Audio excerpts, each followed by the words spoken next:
Good afternoon. We're out here today in front of our tower garden. We have gradually increased the number of towers that we have. Last year we had 6. This year we're adding 4 more. What we've chosen to do is we've chosen to grow strawberries in here. The strawberries really seem to like these towers. We tried some other things, they just didn't work out as well. And so we wanted to expand our capacity to produce strawberries. Now, one of the reasons that we would garden like this is because we're actually using this space and utilizing it. By going vertical, we actually get more growing space. So each one of these towers is 5 layers, 6 pockets each. So there would be 30 strawberry plants per tower in this, and they're actually set up so that they will water. When you pour the water in here, the water will go all the way down. Now, one of the problems with adding 4 more towers is that when they're all bunched up like this, like they are now, they aren't all going to get equal opportunity for sunshine. So what we've been working on this week is digging out some more space and laying down some pavers for the other towers so that we can spread everything out, and it'll go, because our pavers stop right here, and it'll go all the way down to the end of the vinyl fence. Now, the gravel that we're digging out was actually on my playground originally, and when we upgraded to mulch for safety reasons, the gravel has been used for various numbers of things. We have gradually been moving this gravel out to a high traffic area where it's been very muddy. So this gravel is actually now in its 3rd life on this property.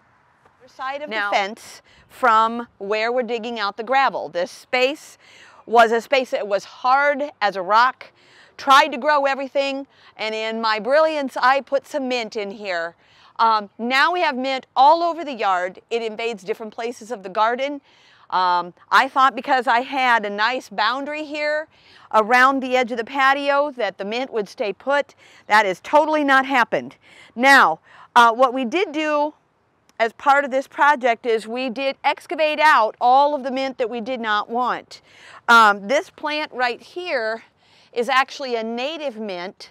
It's called mountain mint, and so this is like the 2nd year in this spot, and it's pretty happy here.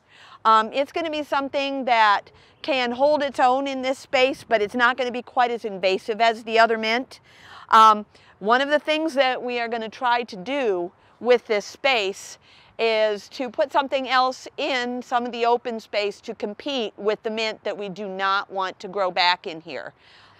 I'm standing here in front of our raised beds. Over the years, these have taken different shapes. We had a triangular shape for a while. Most recently, we've had 4-foot beds installed here. Many of them are made out of the cinder block. And I realized that we had a lot of pathways that we were maintaining when we could gain some growing space by combining some of the 4-foot beds into longer beds. So that's what we've done. We are mostly ready.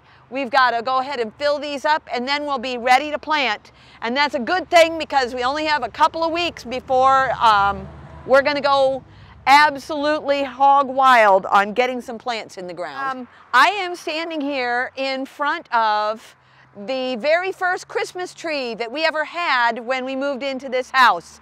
And as you can see, it's pretty large now.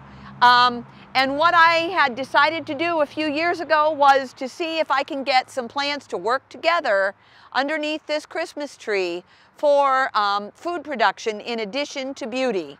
What I have done is I've trimmed some of our branches up so that some sun can get in under the drip line, and around the drip line of the tree I have planted blueberry bushes. That's important because the pine needle mulch will help with the pH of the soil, that the blueberries need in order to grow properly.